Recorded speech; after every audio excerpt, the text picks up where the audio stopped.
Promis comme une révolution pour éradiquer les importations de riz, les semences hybrides distribuées par l'État à l'Otchamangour se révèlent un échec cuisant. Paysans déçus et experts unanimes jugent l'expérience prématurée, réclamant un vrai soutien aux producteurs.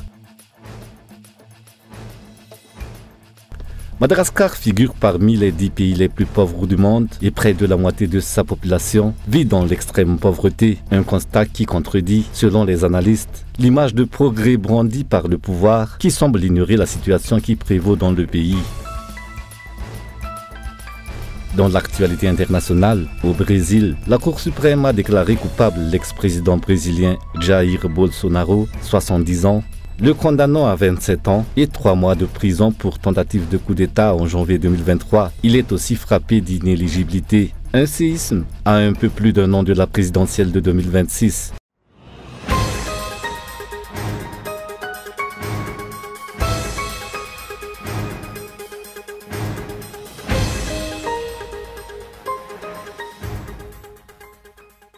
Les paysans de la région à l'Otchamangour affirment que l'utilisation des semences de riz hybrides distribuées par les autorités n'a pas donné les résultats escomptés.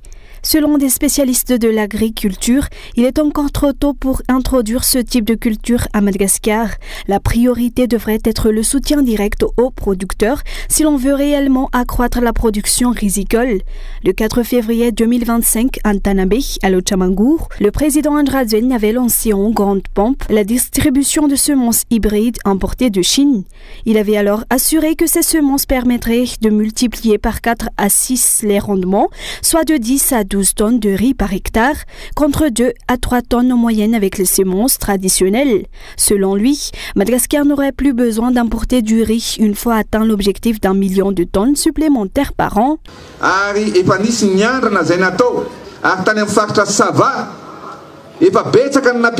Des essais expérimentaux ont déjà été réalisés. Dans la région Sava, certains producteurs ont obtenu jusqu'à 11 tonnes de riz à l'hectare, tandis qu'à Murumbe, dans le Bas-Mangouk, les rendements ont atteint 12 tonnes à l'hectare. Le projet actuel couvre 50 000 hectares et bénéficiera à 12 régions, dont la l'Otchamangour, à travers le programme RI+. Tous les barrages seront réhabilités. Notre objectif est clair, produire 1 million de tonnes de paddy par an. Cet objectif est à notre portée. Dès que nous l'atteindrons, dès cette année, le pays n'aura plus besoin d'importer du riz.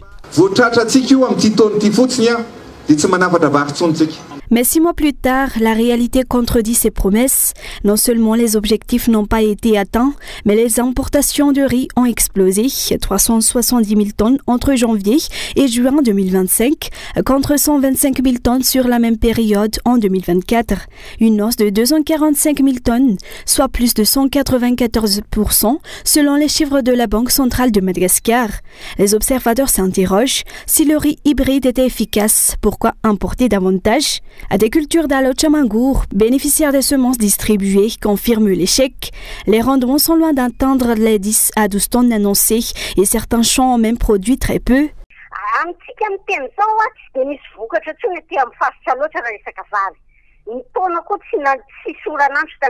À l'heure où nous parlons, il n'y a pas vraiment eu de production de riz dans la Lot, d'autant que les pluies ont été rares. La culture de riz hybride n'a donné aucun résultat.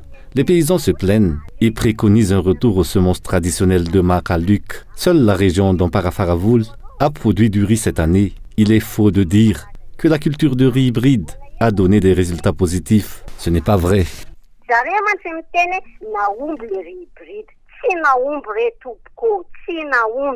Les techniciens agricoles soulignent que le riz hybride n'est pas encore adapté aux conditions pédoclimatiques de Madagascar. Ils estiment que l'augmentation durable de la production nécessite une véritable politique agricole, aménagement hydro-agricole, hausse du budget alloué au secteur, formation et équipement adaptés.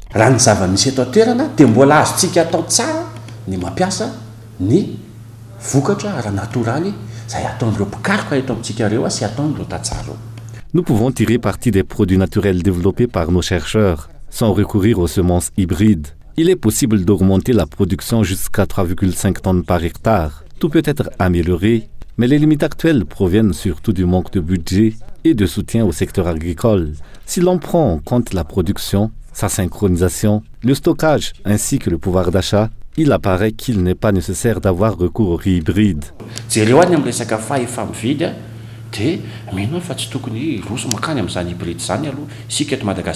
Les critiques fusent contre un pouvoir accusé de multiplier les effets d'annonce sans résultat tangible. Arrivé au pouvoir en 2019, André Rajoelina n'aurait pas manifesté de réelle volonté de soutenir les paysans, selon les observateurs. Ce n'est qu'en 2024 qu'il a de nouveau déclaré que les agriculteurs étaient la clé de l'autosuffisance alimentaire, fixant l'horizon 2026 pour y parvenir.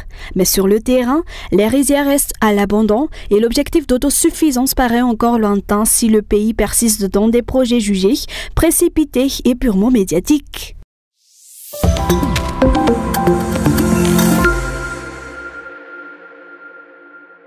Madagascar figure parmi les 10 pays où la proportion de la population vivant dans l'extrême pauvreté est la plus élevée, selon le rapport publié par la Banque mondiale ce mois de septembre. Près de 11 millions de Malgaches survivent avec moins de 2,15 $ par jour, un revenu qui ne permet même pas de couvrir les besoins essentiels en alimentation, santé et éducation. Face à ce constat, les analystes politiques s'interrogent. Le président qui affirme que Madagascar est en marche vers le progrès, est-il conscient de cette réalité ? Certes, des actions ont été menées, reconnaissent-ils, mais elles ne répondent pas aux besoins du plus grand nombre et profitent surtout à certaines catégories de la population. Les dirigeants sont-ils conscients de la situation qui prévaut au vu des réalités ? Tout porte à croire qu'ils ne savent pas ce qui se passe, car pour eux, tout semble aller pour le mieux. La population vit pourtant dans de grandes difficultés, alors que les responsables étatiques s'échinent à répéter que jamais Madagascar n'a fait autant de progrès en 60 ans. Y a-t-il deux Madagascar ? Certains voient le progrès quand d'autres croupissent dans la misère. Pour les observateurs, redresser le pays reste un défi colossal qui nécessitera du futur dirigeant une vision politique claire, des programmes adaptés et des mesures concrètes. Sans stratégie ferme et transparente, préviennent-ils, l'économie continuera de se fragiliser et la cohésion sociale à se détériorer. Au vu du rapport de la Banque mondiale, il sera vraiment difficile de redresser le pays. Un chantier titanesque attend les successeurs du chef de l'État actuel, car il s'agit là de son dernier mandat. La voie, selon eux, passe par une politique renouvelée, des investissements durables dans les secteurs productifs, une relance de la production nationale plutôt que des importations chroniques et surtout une prise de responsabilité réelle, loin des promesses répétées d'année en année.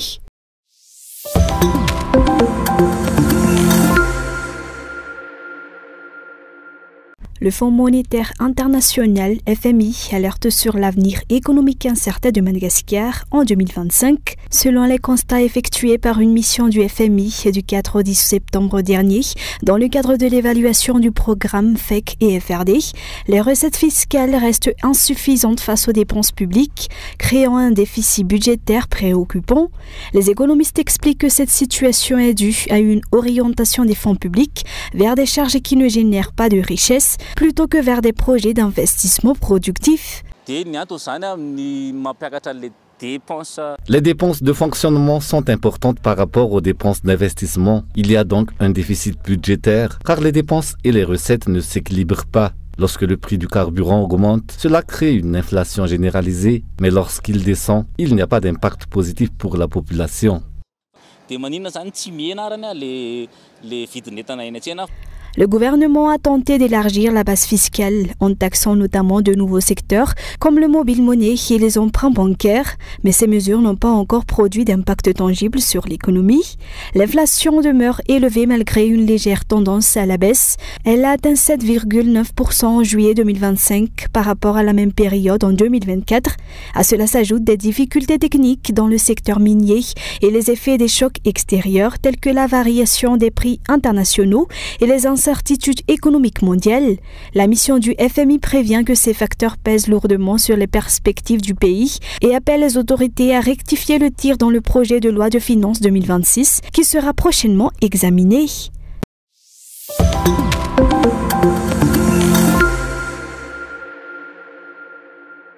La plateforme politique PAM appelle à la mise en place d'un gouvernement de consensus et de gestion partagée face à la crise que traverse actuellement le pays. Dans une déclaration ce jour, elle invite les responsables religieux ainsi que les différentes forces politiques à se rapprocher pour engager un dialogue en vue de trouver une issue à la situation. Selon la plateforme PAM, Madagascar vit aujourd'hui une crise profonde marquée par une pauvreté extrême, conséquence directe selon elle de la mauvaise gouvernance des dirigeants. Les problèmes sociaux et économiques s'aggravent et le pouvoir en place se révèle incapable d'y apporter des solutions. Pour elle, il est impossible de rester spectateur face à l'effondrement du pays. Vous avez une constitution, donc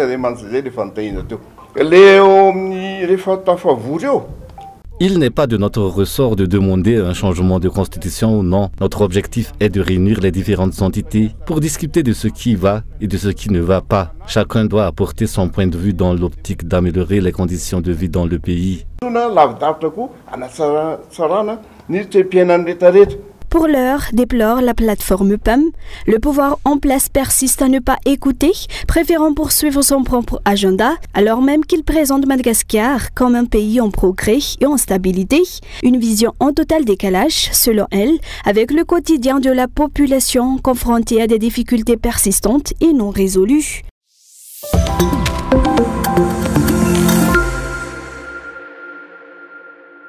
Le festival Hangaré de la musique, 19e édition, se tiendra au 13 au 21 septembre prochain à Mbuimangarouf sous le thème « La culture qui unit la nation ».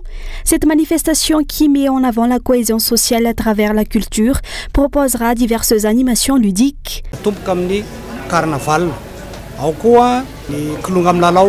Il y aura un carnaval, des jeux pour enfants, des spectacles au stade d'Ankadivour. L'ouverture officielle aura lieu à Mbuimangarouf. Des ateliers sont aussi prévus comprenant des animations scolaires, des échanges de compétences en matière touristique. La culture unit les Malgaches. Le festival Hangaredon ne véhicule pas uniquement l'image d'Ambuimang ou d'Antananarivo, mais de Madagascar dans son ensemble.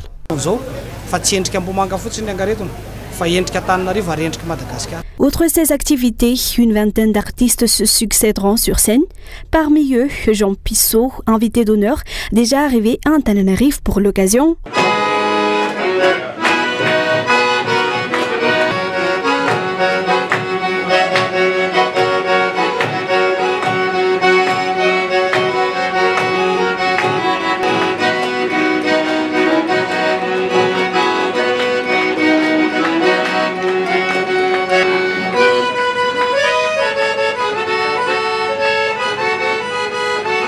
Les organisations promettent une édition exceptionnelle, différente des 18 précédentes, ont-ils souligné lors d'une conférence de presse tenue à Nkoronjan.